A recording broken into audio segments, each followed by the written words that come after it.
मेरे दादा, क्या हुआ है? हालत बहुत खराब है बाबा की।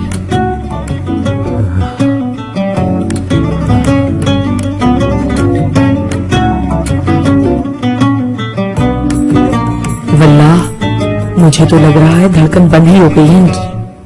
आखिरी वक्त आ गया है। अफसोस, बहुत अच्छे आदमी थे।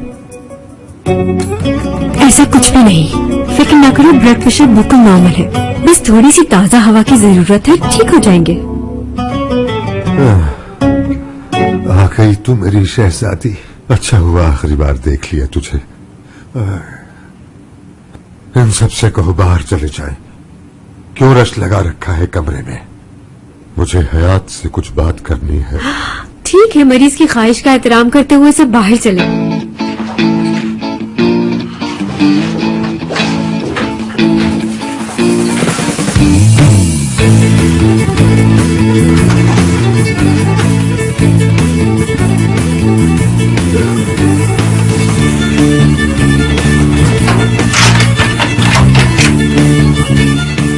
हाँ, अब बोल मेरी फाख्ता, कैसे खुदा कर कैद हो गई पिंजरे में? अब जब तक मेरी बात नहीं समझोगी बाहर नहीं जाओगी।